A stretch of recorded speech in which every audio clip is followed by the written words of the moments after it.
Hey Night Owls, this time we're diving into one of the most misunderstood, over-glorified and flat-out miserable roles in ancient history. The Roman gladiator. I know what you're picturing. Epic slow-motion fights, chiseled warriors in leather skirts and roaring crowds chanting your name. But let me stop you right there. Real gladiator life was less about honor and glory and more about relentless, bloody survival. It wasn't a career, it was a sentence. A brutal daily grind of eating, training, bleeding and praying you live long enough to do it all again tomorrow. So before we step onto the blood-soaked sand of ancient Rome, hit that like button if you're into brutally honest history. And make sure to subscribe so you don't miss any more deep dives into the stuff your textbooks conveniently skipped. Drop a comment below letting us know what time it is and where you're watching from. We love seeing where all our late-night legends are tuning in from. Now dim the lights, get comfortable, and let's step into the arena whether you're ready for it or not. Chapter 1. Wake up in the ludus. Here we are. You woke up in ancient Rome to the sound of iron chains rattling and someone yelling in Latin just outside your door. You don't understand what he's saying, but it doesn't matter, because tone is universal, and this one's saying, get moving or get beaten. The ground beneath you is dry, compacted dirt that stinks faintly of mold, blood and old sweat. There's no bed, no blanket, just a rough straw mat that may or may not be housing a thriving flea colony. It smells like someone died on it. Probably more than one person did. Your back aches, your shoulders are stiff, your ribs feel like someone tested a mace on them, and your legs? Numb, sore, trembling, all at the same time. You don't remember falling asleep, you just remember closing your eyes and then waking up to this. Again, you're not in a house, you're not even in a cell, you're in the ludus, a gladiator training school. But don't let the word school fool you. There are no scrolls here, no desks, no lectures, just blood, sand and bruises. This place doesn't teach, it breaks you down and rebuilds what's left into something the Roman mob might enjoy watching die. The others around you are already stirring. Some cough. One guy groans while sitting up, his back covered in red, half-healed welts. Another is already doing stretches like he's preparing for battle. Maybe he is. Maybe he knows what's coming. You don't. Your mouth tastes like copper and barley. You shuffle to the corner where there's a shared clay basin. The water's been used by at least a dozen people before you. It's cloudy. You rinse your face. It burns. You drink. It tastes like tin. You don't care. The door opens, no, slams. In comes a man with arms the size of amphorae and a permanent scowl that looks carved into his skull. The doctorer. He used to be a gladiator. Now he trains the next batch, or kills them trying. He barks out a list of names, or what you assume are names. Your ears are still adjusting. You hear yours last. You and 3 others get a point of the finger and a shove toward the door. Training yard, morning drills. Not optional. Outside, the sun hasn't even cleared the walls yet, but the air's already hot. The yard is packed dirt and stone. No shade, no breeze, just rows of wooden dummies, racks of battered training weapons, and the smell of dried blood. You grab a rudis, a wooden sword used for training. It's heavier than it looks. The handle is slick with someone else's sweat. You grip it anyway. Drills begin. First, stances, feet wide, knees bent, spine straight. Your legs already hate this. Then slashes, left, right, overhead, thrust. Repeat again, again, again. The doctor circles you like a hungry dog.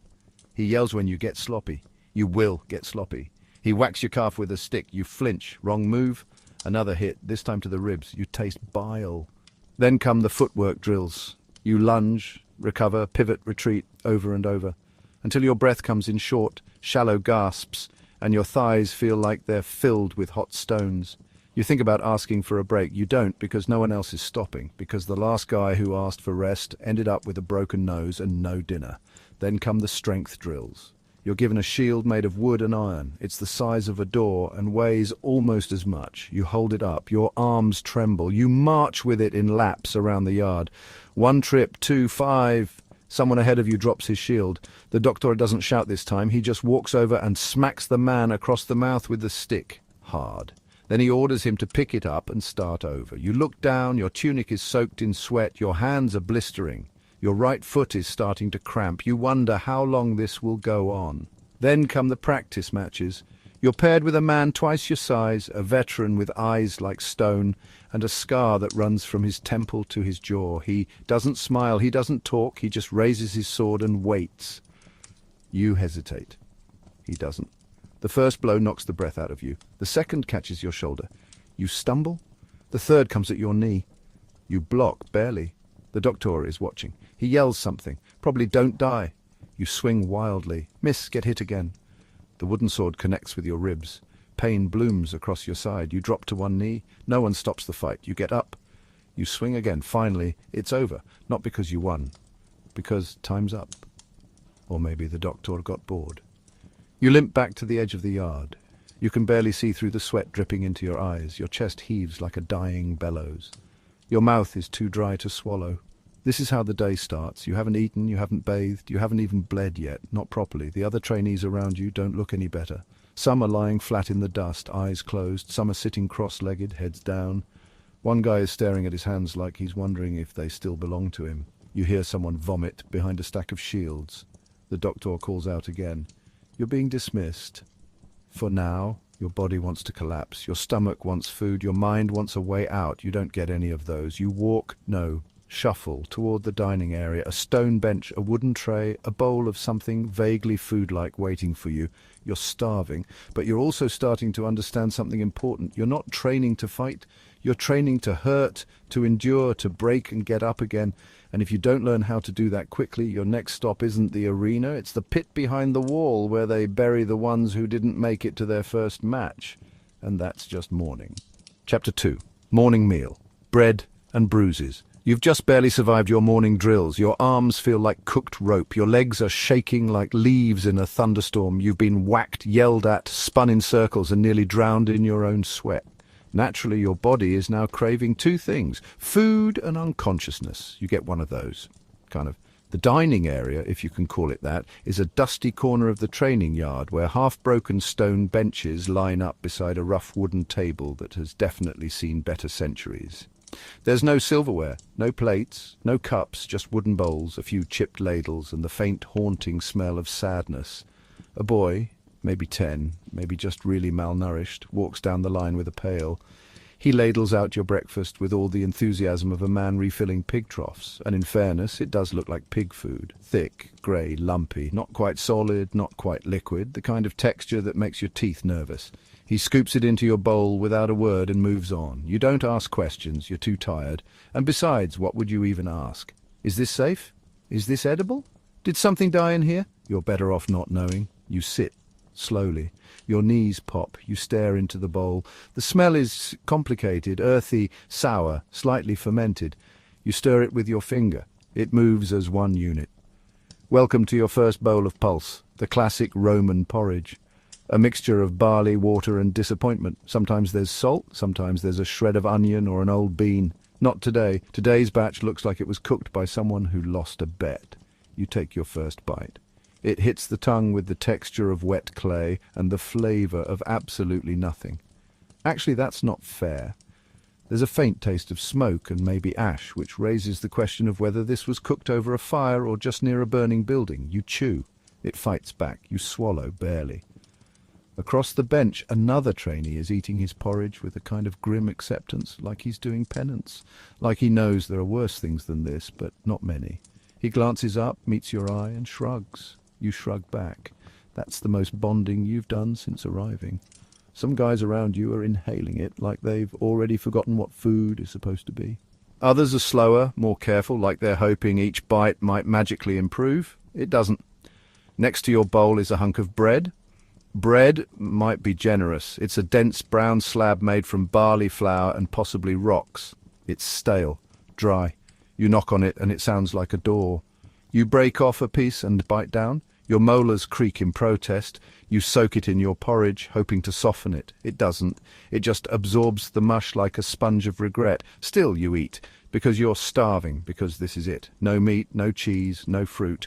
Just this twice a day, every day, until either you win a match and earn better rations, or you die. Someone sneezes beside you. It's loud, wet, and followed by a grunt. No one says, "Bless you." No one even looks.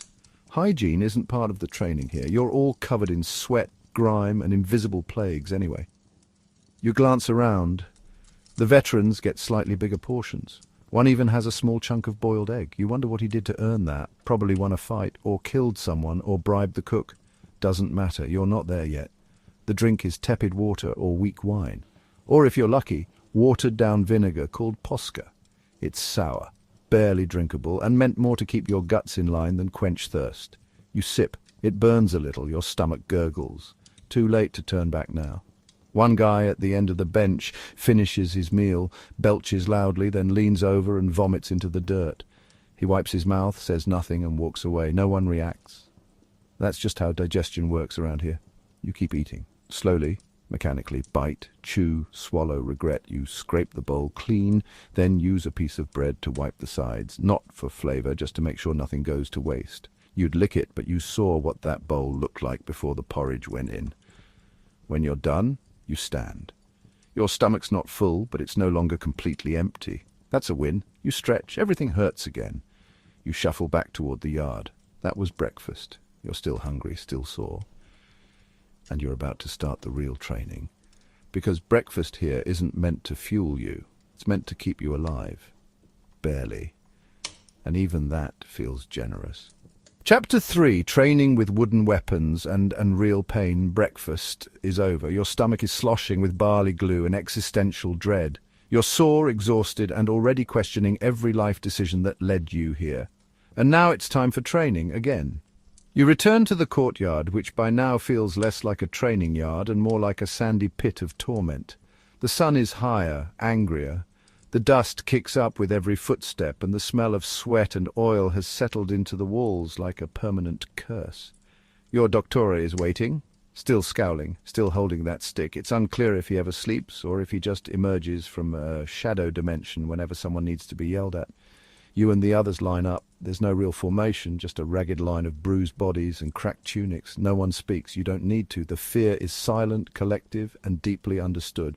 Today's focus: wooden weapons.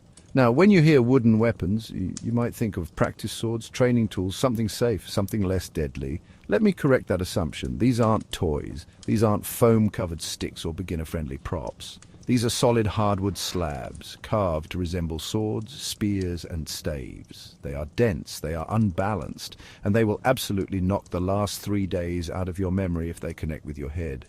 You grab your rudis. Again, it hasn't gotten lighter. It hasn't gotten more comfortable. If anything, it now feels heavier than it did at sunrise, because now your muscles are full of lactic acid and bad decisions. The first drill is striking form. You're told to stand in front of a wooden post and swing. Overhead slash, right slash, left slash. Stab over and over. Your shoulders ache by the 3rd repetition. By the 10th, your arms are shaking. By the 30th, you've gone completely numb from the elbows down. The doctor circles behind you. He watches your form. When it slips, and it will, he smacks the back of your thigh with the rod. Not gently.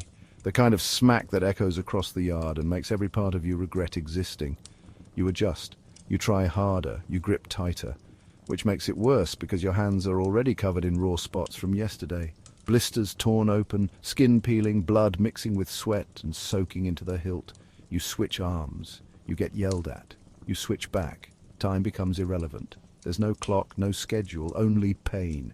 You stop keeping count of how many times you've slashed that post and start focusing on simply not falling over. Then the doctor splits the group. Half go to spear training, half go to shield drills. You get spear duty. Lucky you, a wooden spear is awkward. It's long, heavier than expected, and balanced like someone said. Let's make this as difficult as possible to control. You're told to jab at a straw dummy mounted on a post. Simple in theory. In practice, it's chaos. You thrust too high, you miss, you adjust, you overcorrect, you get yelled at. The guy next to you lands a decent hit. He gets praised. You immediately hate him. The straw dummy shifts slightly with each jab, spinning just enough to throw you off. You're expected to anticipate its movement. Read it, the doctore says. You're barely literate in Latin, let alone fluent in murder haystack body language. Eventually he gives up on you and moves on. That's when sparring begins. You're paired off with another trainee, tall, lean, with the dead eyes of someone who's seen things. He nods. You nod back. That's the whole conversation. You face each other with wooden swords and shields. There's no referee, no rules, just don't kill each other. Yet. The fight starts slow. You circle. He swings first. You block barely. Your wrist screams. You swing back. Miss, he counters. Hits your thigh. You stumble. You recover. You swing again, this time catching his shield. It makes a solid thwack. You feel good for a second. Then he punches you in the stomach with the rim of his shield. You hit the dirt. The wind leaves your body like you just got sat on by a horse. You gasp, your ribs ache, your vision blurs for a second. The doctor says nothing. He's watching from the corner, arms crossed. You get up, slowly. The other guy waits. That's about the only mercy you'll find here. You spar again and again. Every time your reactions are a little slower, your balance gets worse. Your legs feel like they've turned into wet laundry. After what feels like an eternity, the match ends. No one wins. No one loses. You both just stop when you can't swing anymore. You stagger back to the weapon rack and drop the sword. It thuds into the dirt. Your arms fall limp at your sides. Your tunic is soaked through. Your lungs are rattling. You've trained with wooden weapons for hours and they've made it clear. Wood hurts. Wood doesn't break easily. It doesn't bend. It doesn't care if your grip is slipping or if your bones are tired. It just hits and keeps hitting. By the time the doctor finally dismisses you, your entire body feels like it's humming. And not in a good way. In a nerves are short-circuiting kind of way. You walk, no, limp toward the shade. You sit or collapse or melt, it's hard to tell. You look down at your hands. Blisters have turned into bloody smears. The wood tore through skin like it was paper. You flex your fingers, they barely move. Around you others are sprawled out too. One guy is talking to himself, another is crying quietly. A third is sharpening his wooden sword. Because why not? No one laughs, no one smiles. This is training, and if you think this is bad, wait until they hand you real weapons. Chapter 4. The Drill Sergeant from Tartarus. By now your arms are spaghetti, your back is screaming, and your fingers have fused with the splinters in your practice sword. You've eaten grey porridge, fought a human tank with a wooden club, and tried not to cry in front of men who haven't smiled since the Republic fell. And throughout all of it, one figure has been hovering in the background, ever present, ever silent, radiating authority and disdain like a furnace, your doctor. He's not a coach, he's not your mentor, he's not even your enemy, because enemies at least have the decency to want you dead quickly. The doctor is the man responsible for shaping you into something resembling a gladiator, or reminding you over and over how very far you are from being one. He doesn't need to yell often, he doesn't need to say much. His presence alone communicates everything. Failure will not be tolerated. Pain is expected, excuses are not welcome. And whatever you're doing it wrong. You don't know his name, maybe you did, once. But by the end of your first day it no longer matters. He's simply him, the man with the voice like crushed gravel, the eyes of a warhound and the reflexes of someone who's been stabbed too many times to flinch anymore. You've heard the stories, everyone has. The doctor used to fight in the arena. No one knows exactly how many men he killed, but the number is high enough that no one dares ask. He bears the scars like trophies. Thin, white lines across his forearms, a deep gouge over one shoulder, and a slightly sunken cheek that suggests he once took a hammer to the face and didn't let it stop him. And now his job is to take a bunch of terrified, half-fed recruits and grind them into shape or into the dirt. He doesn't care which. This afternoon he's decided you personally need his attention. You're back in the yard practicing shield forms with a few other trainees. You're sweating so much your sweat is sweating, your shoulders still throbbing from a bad block earlier. You're trying your best to look competent. It's not working. He steps behind you. You don't hear him. You feel him like a thundercloud standing on two legs. He doesn't shout. He just taps the back of your heel with his staff. Too wide, he says. His voice is sandpaper. You adjust. He taps your elbow. Too slow. You fix it. He steps in front of you and suddenly swings a wooden blade straight at your head. You flinch. Wrong move. He stops the blow an inch from your face, then smirks. "Dead," he says, and walks away. Your heart is pounding. You don't breathe for a full 5 seconds. The lesson is clear. There are no safe moments here, not even in training, especially not in training. To him, this is serious, deadly serious, because every single mistake you make now is one you might make later in the arena. When you're fighting for your life, not just for bruises, the stakes out there are high. But in here, the bar is higher. There's no room for mediocrity, no room for hesitation, no room for mercy. He's not cruel. That's the scary part. He's efficient.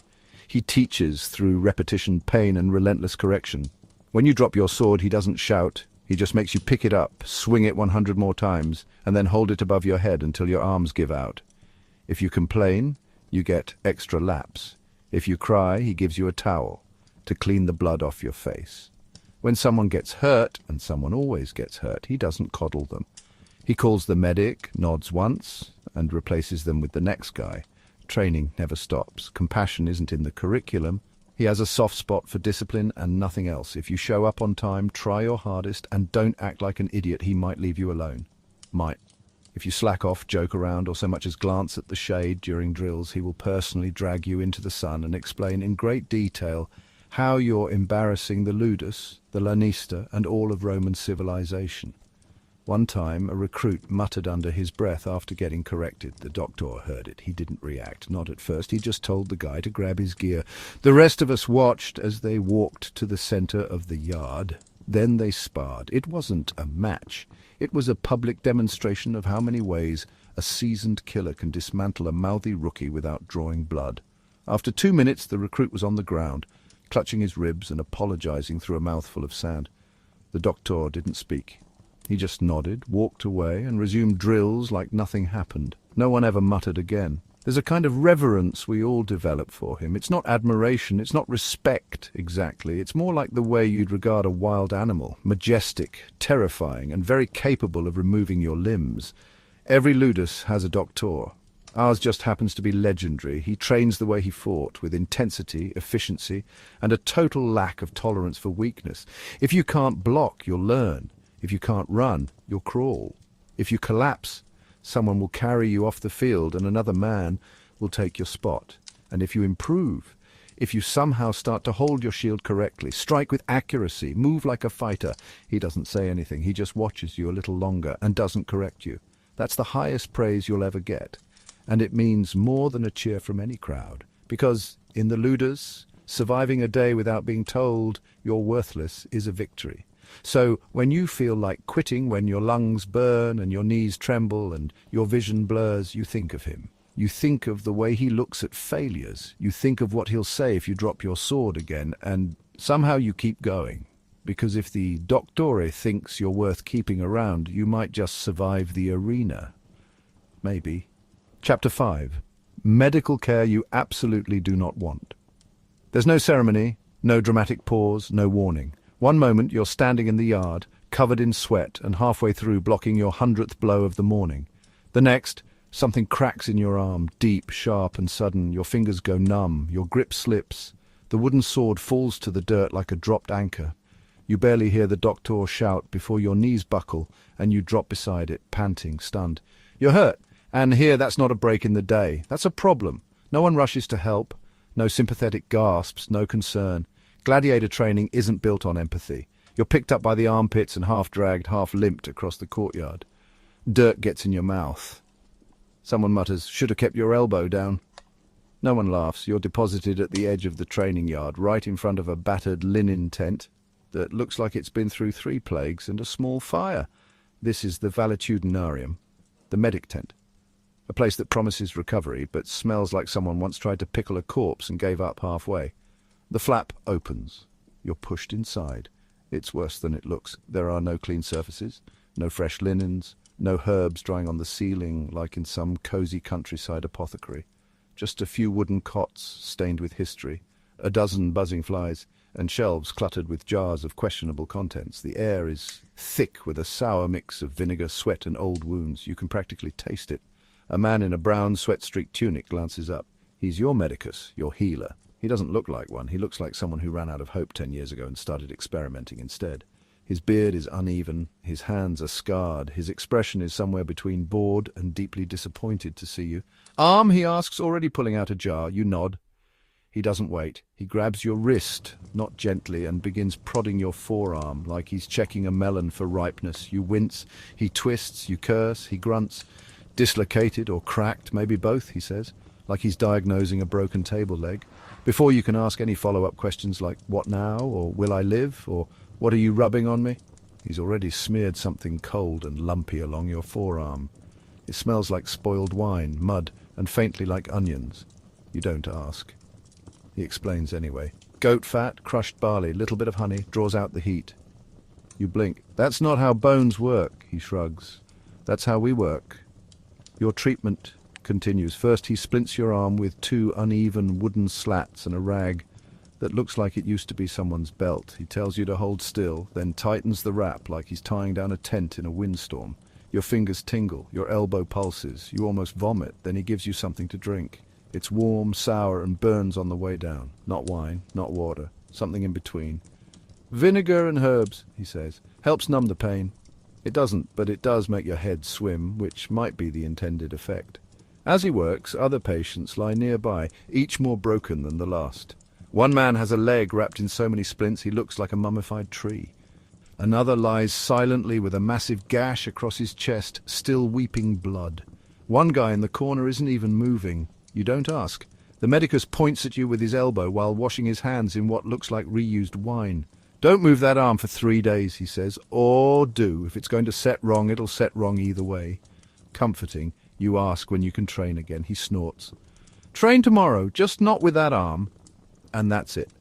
That's ancient sports medicine. You're patched, not healed. There are no follow-ups, no second opinions, no x-rays or fancy slings. Just hope, honey, vinegar and vibes. Infection, that's a dice roll. If your wound turns red and swells, they'll slap on more honey and maybe tie a garlic clove to it. If it starts oozing green, they'll drain it with a knife heated in a brazier and hope you don't pass out before the maggots do their work. Yes, maggots. Sometimes they even add them on purpose. They call it cleansing, you call it new nightmare unlocked. Cauterization is a favorite method. For deeper wounds, they skip bandages and go straight to fire. A hot iron is pressed into flesh until it hisses. The smell? Unforgettable. The pain? Transcendent. There's no sedation. Just a thick piece of leather to bite on, if you're lucky, and 2 other gladiators to hold you still. And what about broken bones? If they're small, you wrap them. If they're big, you get splintered. If they're compound fractures, you get creative. One poor guy broke his leg so badly they strapped a board to it, gave him a cup of wine and had a priest bless it. That was the whole plan. What if you can't heal? You're dead weight. You might be sold to a tavern as a bouncer, or dumped into a different labour gang, quarry work, road crew, sewer maintenance. Or you might be left behind, assigned to clean up after the healthy fighters while your body slowly quits. Some of the sick are sent to temples if they're important enough. But you're not. You're property of the ludus, which means your healthcare package ends where your usefulness does. So no, you're not babied. You don't get bed rest. You get back to work, even if that means hauling water one-handed, even if you can only swing a sword with your non-dominant arm, even if you feel like a kicked barrel of bones every morning. You patch, you limp, you bleed, you go again, and maybe you recover. One guy did. Cracked rib, infected wound. He spent 4 days lying on a crate wrapped in mustard-soaked cloth, muttering to the gods.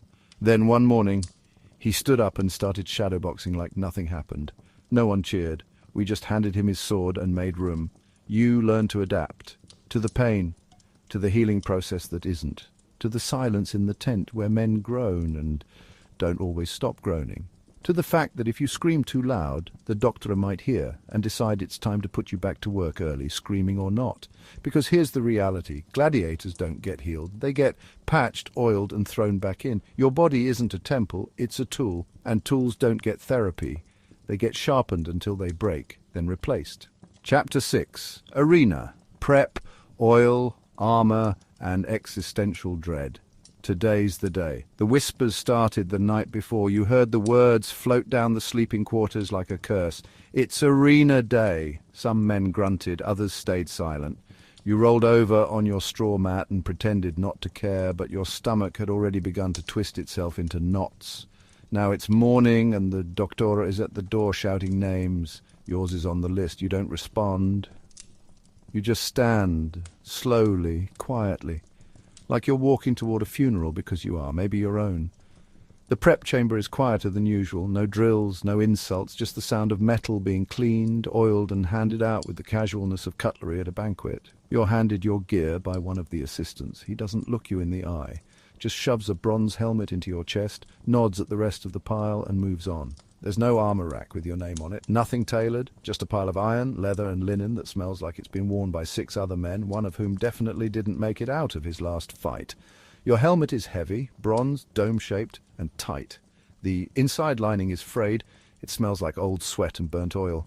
The visor slits are narrow, limiting your vision to a blur of shadows and light. You put it on anyway, your body armor is minimal. A leather harness across your chest, maybe a bit of metal plating if you're lucky or valuable. You're not. You're handed a linen sublegaculum, basically an ancient diaper, and a pair of sandals so worn they're more idea than footwear. You don't get a shield yet. That comes later, depending on what type of gladiator you've been assigned to play. You don't get to choose, no one does. You are a costume now, a role in a brutal little play, designed to entertain thousands of drunk, bloodthirsty Romans. Next comes the oil. One of the assistants approaches with a jar of olive oil and a scrap of cloth. He doesn't say anything, just starts rubbing it on your arms, your chest, your legs. It's not for comfort, it's for show. The glisten under the sun looks good from the stands. Also, it supposedly helps reduce the damage of minor cuts. You don't feel any safer, just sticky. Your skin smells like the world's most terrifying salad. Another man next to you pukes. No one helps him. The doctor barks, "Hydrate!" He nods, wobbles, and stumbles over to a bucket of warm, slightly brown water, takes 2 gulps, wipes his mouth. That's preparation. You try not to think about it, but your brain doesn't cooperate. The nerves are setting in, tight and cold, crawling down your spine and into your gut. You try to focus on breathing. In through the nose, out through the mouth. Doesn't help. Your mouth tastes like metal and regret. Now the priest arrives, not to pray for you, to bless the arena. He mumbles some words in Latin, sprinkles water that smells like smoke, and draws a symbol in the dirt. You stare at him, hoping for some kind of reassurance, a nod, a glance. Anything. He doesn't even look at you. You're not a person to him. You're part of the ceremony. Now the match assignments are read aloud. You're up second. That means you'll have to stand in the ready room and listen to the first match while it happens. Great. You're ushered into a dim, narrow hallway beneath the arena. It's carved from stone and packed with old dust and tension. The walls are scratched with names, some carved deep, others just scrawled with charcoal. Some are crossed out. You're placed next to your opponent. You don't speak. You don't shake hands, you don't nod. He's a stranger, and in 15 minutes one of you might be trying to kill the other. The gate opens, not yours, the first match. You hear the roar of the crowd. It's deafening. Tens of thousands of voices rising like a crashing wave, echoing off the stone. You feel it in your chest, in your bones. The walls vibrate, you hear steel clash. Someone screams. You don't know who. You don't want to know. The match ends. You hear cheers, then silence, then dragging. Something wet, maybe blood, maybe not. Your gate opens. This is it. You step forward into the light. The sun hits your eyes first, blinding after so much shadow. You blink, squint, and suddenly see the arena. It's massive, oval, surrounded by tiered stands packed with people, nobles in the shade, commoners with bread and beer, children on shoulders, everyone staring, pointing, shouting. The floor is sand, red, dusty, littered with scuff marks and dark stains you don't want to think about. You step into the center. Your opponent mirrors you. A trumpet sounds. The lanista raises a hand. The match begins. You don't remember the first 5 seconds. Your brain blanks. All instinct, all adrenaline. He swings. You block. He feints. You stumble. Then you're moving, dodging, striking, blocking, grunting. Your helmet's too hot. Your arms are already tired. You land a hit, barely, he snarls. You backpedal, the crowd is screaming. You hear nothing. It's you and him. You slip in the sand. He lunges. You parry. Your shield cracks. You retaliate with everything you have. Somewhere, someone cheers. You don't know who won. You don't care, because right now, you're still alive. And that's more than a lot of people get. Chapter 7. Gladiator Classes. Pick your poison. You survived the arena. For now, you're bruised, bloodied, and somewhere between unconscious and barely functioning. But you're alive, and in the world of Roman gladiators, that counts as a win. You're pulled back through the arena gate by 2 assistants who've done this way too many times. They don't ask how you're feeling. They don't congratulate you. They just point you back toward the prep chamber and throw you a damp rag to wipe off the blood. Yours or someone else's, you'll never know. Later that day, once you've stopped shaking and your vision returns to normal, the doctor calls you over. He's holding a short list in one hand and a wooden sword in the other. "You're getting assigned," he says, as if you weren't already living inside a nightmare. You blink. Assigned to what? Your gladiator class? Your fighting style? Your gear, your identity, your role in the arena blood opera? Up until now, you've been just another recruit. Now you're getting your label, your costume, your script, your typecast part in this very deadly show. Because gladiators aren't all the same. Not even close. Rome loved variety, just stabbing dudes in the sand. Boring. They wanted themes, contrast, strategy, storylines. Each fighter type had its own strengths, weaknesses, weapons, and glorious disadvantages. First, there's the Mamillo. These guys are tanks. Heavily armoured, big rectangular shields, short stabbing swords, and a massive helmet with a fish-shaped crest that makes them look like angry bronze sardines. Fighting as a murmillo means sweating through 30 pounds of metal while trying to stay upright and hope your opponent gets tired first. They're often matched against the threx, smaller shield, curved sword, lighter armor. Designed for speed and mobility, they dart around like angry wasps, jabbing and cutting and trying not to get squished by the murmillo's brute force. You'll probably fight one eventually, or be one. Either way, it'll hurt. Then there's the secutor. Think of them as the murmillo's sleeker cousin, still armored, but with a rounded helmet made to chase down a specific class of opponent. The retiarius, yes, the guy with the net. The retiarius is every other gladiator's worst nightmare. Why? Because they're basically wearing nothing. No helmet, no shield, just a trident, a net, and more guts than sense. They're fast, annoying, and surprisingly dangerous. If you fight one, prepare to get tangled, poked, and publicly embarrassed. If you are one, well, hope you like being the underdog. The hoplomachus is the specialist. Spear, round shield, dagger for backup. A little more elegant, a little less practical. They're rare but deadly in the right hands. In the wrong hands, they're just a guy waving a stick and getting run through. Some classes are more spectacle than strategy. The Democarus, for example, fights with two swords, no shield, just raw aggression. Looks cool, dies fast. And if you're really unlucky, you might get made into a venator, an animal fighter.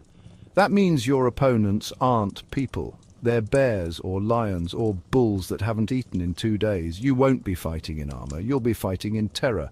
Which one you get depends on your body type, your speed, your reflexes, and whether or not the lanista thinks you'll survive long enough to make a profit. Big guy, murmillo, quick and lean, retiarius, cursed by the gods, probably Democarus. You don't choose, they choose for you. And once they decide, that's your new life. You train in that style, you fight in that role. You live or die by how well you can embody the expectations of the crowd. And they have very specific tastes. The crowd wants drama, they want mismatches, they want a heavily armored brute chasing a half-naked net guy across the arena until one of them dies spectacularly. That's not strategy, that's entertainment. Your role is to suffer beautifully, and you can't switch. If your shield style doesn't suit you, too bad. If your helmet fogs up and blocks your vision, tough luck. You are now a character, and the audience doesn't like it when the character breaks role. Gladiators who don't play their part, they die confused and alone. Worse yet, you'll be fighting people you trained with, guys you ate with, slept beside, maybe even liked. But once you're cast as different types, you're rivals. The crowd demands it, the lanista expects it. You have no say. That night you sit on your mat, still sore from the day's drills, staring at the scratched leather straps of your new gear. You try to imagine what it'll feel like to swing that sword, to crouch behind that shield, to run for your life across blood-stained sand while thousands scream your name. You wonder if this new identity, this label they gave you, will keep you alive longer, or just make your final moments more cinematic. Either way, it's official. You're not just a trainee now. You're a gladiator class, a product, a piece of living armor for the Roman entertainment machine. And tomorrow, you start rehearsals with real weapons and no understudy. Chapter 8, Waiting in the Underbelly. The arena is silent now, not outside, of course. Above you, the crowd still roars, laughs, and gasps, clinking cups, shouting bets, calling for blood. But down here, beneath the sand, in the thick stone bowels of this death theatre, it's quiet, unnervingly quiet. This is the underbelly. You've been here before, but it never gets easier. The corridor is narrow and arched, built of ancient brick and echoing with the sounds of shuffling feet and shallow breathing. Oil lamps flicker along the walls, casting shadows that twist and stretch in ways that feel almost intentional. It's cold, not freezing, but just cold enough that your skin prickles and your bones tighten. You sit on a bench, your back against the wall, your helmet in your lap. You're already in your gear, leather straps tight, sword freshly oiled, shield resting at your feet. You're dressed like a warrior, but you don't feel like one. No one talks, not really. The few men around you are fellow gladiators, assigned to different fights, some new, some veterans. One guy is muttering a prayer under his breath. Another is rubbing a charm between his fingers, over and over, like it might unlock a door out of here. Someone's pacing, their footsteps click steadily across the stone floor. Step, step, turn, step, step, turn. It's hypnotic, annoying, comforting. You kind of want them to stop. You kind of hope they don't. You've been waiting for what feels like hours. Time moves differently down here. You don't have a sundial, no bells, just your own heartbeat and the occasional bark from a guard when someone tries to stand or peek through the barred gate that leads up. The gate. That rusted iron thing is the only exit from this corridor, and when it groans open, it only ever means one thing: it's someone's turn. You watch it constantly. Can't help it. Like a dog watching a door. Part of you wants it to open just to end the suspense. The rest of you wants it sealed forever. Another cheer from the crowd. Then silence. Then the drag. It's subtle, but you hear it. A scrape. A pull. The sound of something heavy being dragged across stone. You don't ask. A few moments later, a man is carried in. 2 assistants, faces grim. Lower him to the floor. He's conscious, barely. Blood pours from his side. His helmet is missing. His eyes are wild. No one speaks. He stares at the ceiling for a long time, chest rising and falling like a dying bellows. Then they haul him away. Welcome back to waiting. Your stomach is tight. You try to breathe slow, try to keep your hands steady. You fail on both counts. Your mouth is dry. You take a sip of warm water from the wooden cup they gave you. It tastes like mold. Doesn't matter. One guy gets up and starts shadowboxing in the corner. He's either nervous or crazy, possibly both. You glance at your opponent. He's sitting 2 spots down, younger, thinner. Retiarius, based on the trident leaning against the wall beside him. He hasn't looked at you once. You hope he keeps that up. Sometimes they talk before a match, whisper things. Let's make it quick. Don't aim for the face. Just go down easy. Sometimes that works, sometimes it doesn't. Sometimes it's just talk to keep the fear at bay. Another groan, another cheer. You flinch. You weren't ready for the noise. Your ears ring. The guy next to you makes the sign of the gods across his chest. You copy him, not because you believe, but because what else are you supposed to do? You think about the sand, the heat, the sun bouncing off the metal, the smell of blood mixing with oil, the way time slows down out there, and everything becomes a blur of breath and pain and roaring from thousands of strangers who don't care if you make it back through the gate. You think about dying, not dramatically, not like a hero, just awkwardly. A bad swing, a slip, a mistake, one stab and it's done. You've seen it before. Everyone has. The waiting room is where that plays on repeat. The what-ifs, the should-haves, the I hope I remember how to block. A guard steps into the hall. Everyone freezes. He looks down the line, calls a name. It's not yours.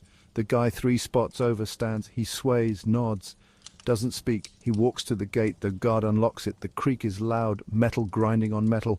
It echoes. He steps out. The gate closes behind him. You exhale, not relief, just delayed panic. It wasn't your turn, not yet. You lean back, close your eyes, try to think of something peaceful. A river, a meal, a bed. You remember bread, fresh bread, not the rock-hard barley bricks you eat here. Real bread, warm, soft. It feels like a hallucination. Another cheer. Then the scream. You open your eyes. The guy pacing finally stops. Another minute passes. Then the gate opens again. Your name. This time it's yours. Your stomach falls through your feet. Your hands go cold. You stand slowly. Pick up your shield. Strap your helmet. Step toward the light. Chapter 9. Into the arena scream steel and sweat. This is it. Your name was called. The gate creaked open, and now your feet are moving forward like they belong to someone else. You're walking down a stone hallway lit by torches, but it might as well be a tunnel to the underworld. You don't speak, you don't breathe properly, you just walk. Your shield is in your left hand, heavy, solid, worn smooth where hundreds of other hands have held it before. Your sword, short iron, unimpressive, hangs at your side. Your helmet is on, the eye slits narrowing your vision to a blurry tunnel of light and shadow. Every step you take feels like it might be your last, not because you're being dramatic, but because that's exactly how this works. The tunnel bends, and there it is. The light, blinding sunlight, pours through the open arch ahead. You blink, squint, hesitate. The roar is immediate, deafening. It's not just sound, it's pressure. The roar of tens of thousands of spectators hits your chest like a wave. Your heartbeat doubles, maybe triples. Then you step out. The sunlight is hotter than you expected. The sand is pale and dry, soft enough to throw your balance if you step wrong. The arena is bigger than you imagined, oval-shaped, ringed by rows and rows of spectators. You don't look at them. You can't. Your mind is racing, just trying to stay upright. Across the arena, another gate opens. Your opponent steps out. You can't see him clearly yet, but you see the outline. The helmet, the shield, the posture. He's bigger than you. Of course, you're both just standing there now, facing each other across a patch of sand that's seen more blood than a battlefield. There are old stains, divots, marks left behind from past matches, each one a silent warning. A trumpet blares. A booming voice calls out your names, maybe your real one, maybe just your class title. Either way, the crowd reacts. They cheer, Whistle. Shout insults or bets or both. Then silence. A pause. The signal drops. It begins.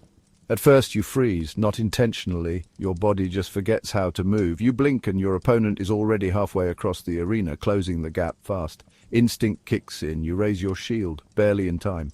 Clang. The first strike is jarring. It lands on your shield like a cart smashing into a door. Your arm stings. You stumble, regain footing. He swings again. You duck. The blade whistles past your helmet. You swing back. Wildly, your sword catches his shoulder but glances off. You feel the vibration run up your arm like a slap. It wasn't a clean hit. It wasn't even a good one. He grunts, retaliates, charges again. You move, not gracefully, just fast enough to avoid another blow. The sand kicks up around your feet, blinding you for a moment. You cough, shake your head, pivot. He's circling now, stalking. You retreat, not because you want to, because your legs have decided this isn't their problem. You remember your training. Breathe, guard high, keep your footing. None of it helps, because this isn't practice. This is survival. He swings again and again. You block, barely. He clips your ribs. Pain blooms. Your side lights up like it's been branded. You swing wildly, hoping to hit something. Your sword connects. A shallow gash across his thigh. He winces. You take a step forward. Mistake. He bashes your shield with his, knocking you sideways. Your foot lands in a divot. You slip. Your knees hit the sand. Panic sets in. You scramble back, shielding your head, trying to stand. He hesitates, just for a second, then charges. You roll, awkward, desperate. It's enough. You're back on your feet, gasping. Your lungs are on fire. Your hands are trembling. You can't feel your fingers anymore. You don't know how long it's been. 1:05. Time doesn't exist here, just instinct and pain. You circle him. He circles back. Another clash. This time your blade digs in, deep his arm. He stumbles. Blood sprays. The crowd erupts. You don't hear it, not really, just feel it. He stares at you now, breathing hard, glaring. He lunges. You meet him halfway. This time your sword hits true. His shield drops. He falters. You stand over him. This is the moment.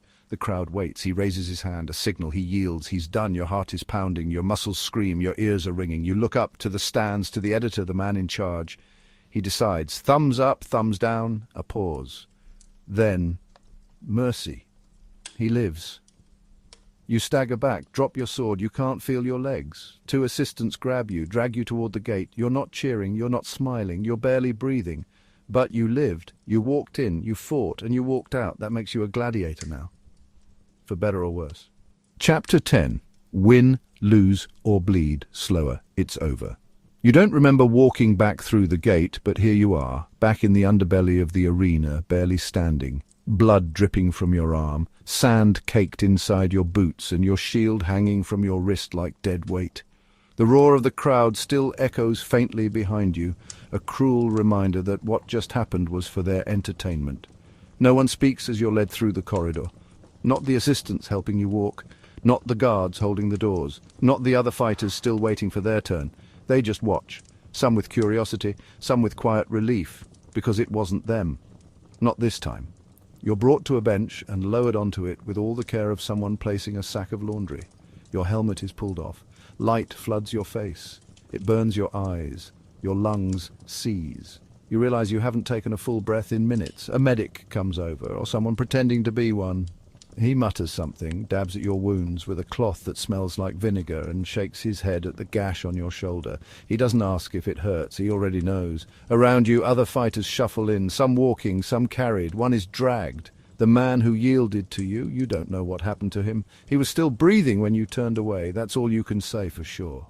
Eventually, the pain catches up. Your body, which had been running on panic and momentum, suddenly starts registering every injury at once.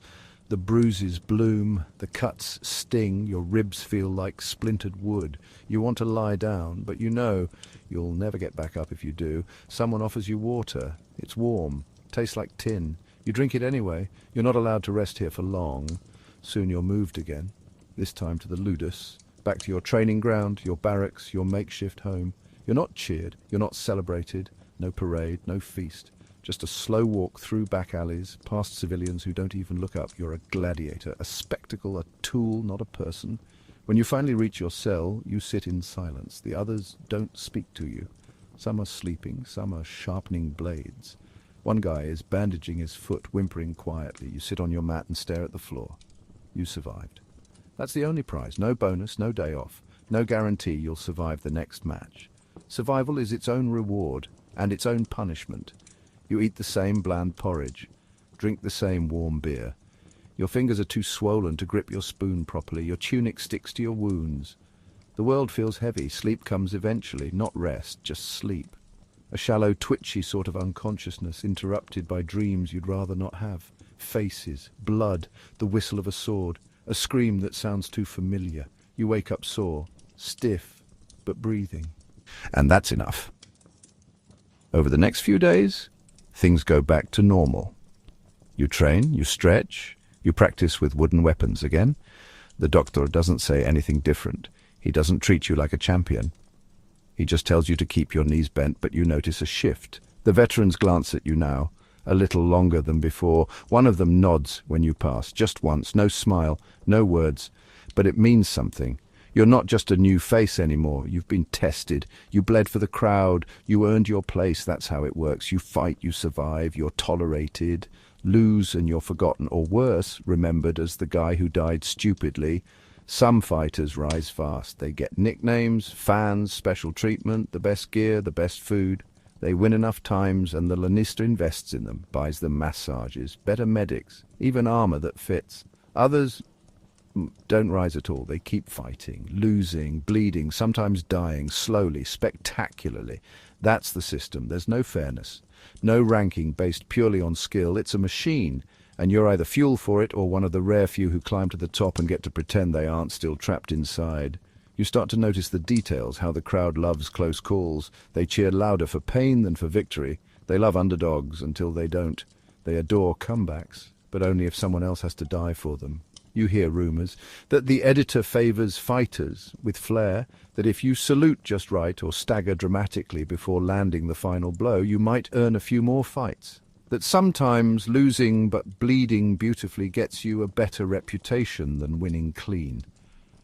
The arena is a stage. You're not a warrior, you're an actor. And your script changes with every opponent. You can't trust it. Can't trust your training partners. Can't trust the medics. Can't trust the system. All you can do is learn to bleed slower than the guy across from you. That becomes your goal. Not winning, not glory, just surviving. Long enough to maybe one day be granted freedom. If you're lucky, if you fight hard enough, if the gods like your footwork, you don't count the days, you count the bruises, the scars, the number of matches you've lived through. You start to see the new recruits arrive. They look like you did, wide-eyed and stiff, too clean, too soft. You watch them swing wooden swords and realize how far you've come and how far you still have to go, because out there, beyond the walls, there are better fighters, stronger ones, smarter ones, ones with something to prove, and they'll be standing across from you soon enough. You practice, you polish your gear, you stitch your tunic, you check your sword for cracks, because there's always another match. And no matter how many you survive, you're always just one mistake away from being replaced. Chapter 11. The night after night falls slowly over the ludus. There's no curtain, no signal that the day is done, just a soft shift in the light, a wind through the dusty courtyard, and the gradual fading of sound, from grunts and shouts to murmurs and silence. The fires are lit, the weapons are hung, and the sweat, blood, and pride begin to cool. You're still alive. That should feel like a victory. It doesn't. You sit on the edge of your straw mat, back to the wall, shield beside you like a sleeping dog. Your tunic is stained with blood, some yours, some borrowed. Your hands are raw from training, your ribs still throb from that last match, but right now, none of it matters. You're too tired to care. The barracks are quiet.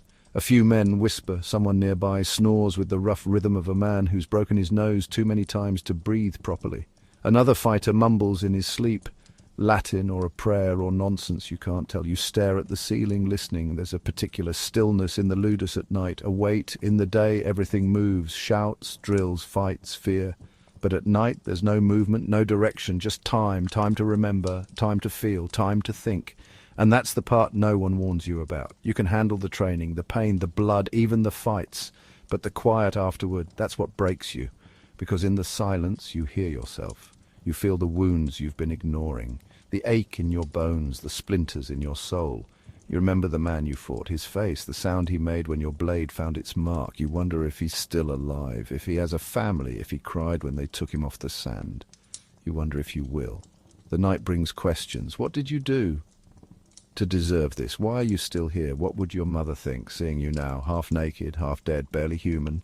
You close your eyes, but sleep doesn't come easy. You're too sore, too wired.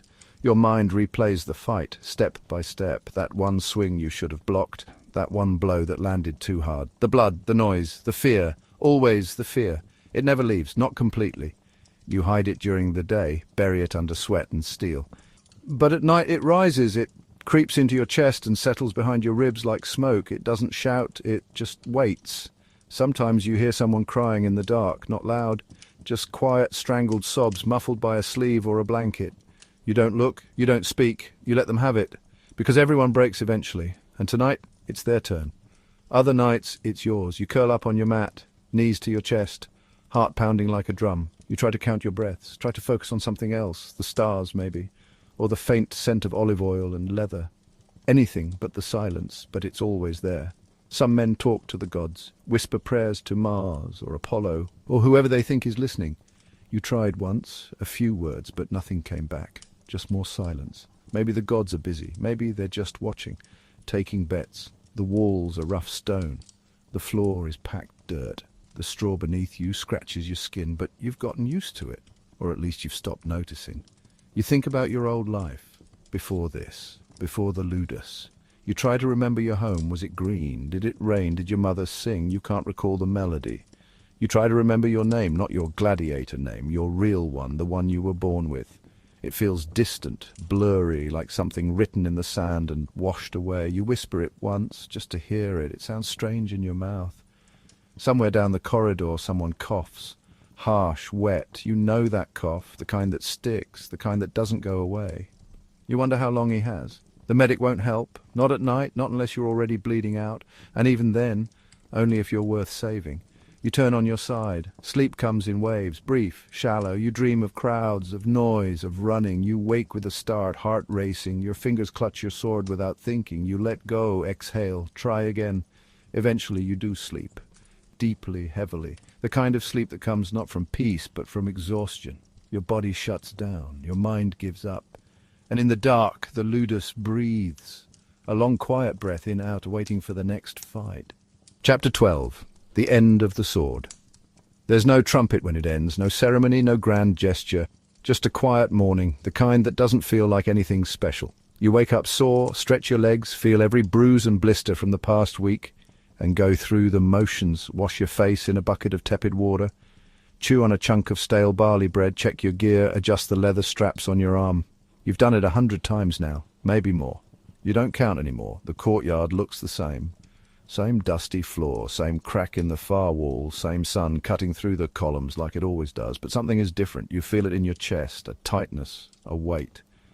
You've been told this might be your last fight. They didn't say it like a threat or a reward, they just said it. Editors watching, could be your last. Could mean freedom, could mean death, could mean nothing. You don't ask questions. You nod, you lace up your sandals, you say nothing, the others sense it. No one jokes, no one gives you a nod. They just clear a path as you walk to the gate. It opens, slowly, groaning, rusty hinges. You know the sound, like you know your own heartbeat. The sun is brighter today, or maybe it just feels that way. You step into the arena again. Same sand, same cheers, same madness. But this time you're not nervous, you're not calm either, just ready. Your opponent is already there, broad shoulders, heavy armor, murmillo. You've fought their type before, you've bled because of it, but you've also lived through it. He doesn't look at you, just stands there, waiting for the signal, just like you. The trumpet sounds, the crowd roars, and then silence. Not literal silence, but the kind that happens inside your head, where the crowd fades, the sounds flatten, and everything narrows to one thing. Survival, you step forward, the fight is fast, messy, violent, you swing, he blocks, he strikes, you dodge. Steel clashes, sand flies, breath is short, pain is constant. You land a cut across his leg. He slams into your shield. Your shoulder dislocates slightly, enough to make your vision blur. You fight through it. He falters. You press. He falls. You stand over him. You don't kill him, not out of mercy, out of instinct. You wait.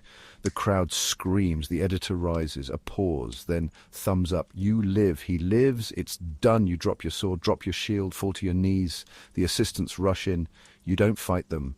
You let them carry you back through the gate, back into the cool shade of the underbelly. They don't say it yet, but you know. You've earned your freedom, Weeks pass, your wounds heal, your name is scratched off the slate, not because you're dead, because you're done. You're offered a choice. Stay, train others, be a doctor someday, or leave, start over. You don't answer right away, because how do you leave behind the place that almost became you? You decide to leave. One morning, just like all the others, you walk out the gate. No sword, no armor, just your scars, and the knowledge that somehow, against every odd, you survived. So you made it, barely. You're bruised, broken, and probably never sleeping right again, but somehow you're still breathing. If surviving one day as a Roman gladiator felt like a lifetime, imagine doing it for years. Welcome to ancient entertainment, where pain was the price of applause. Until next time, try not to die in history.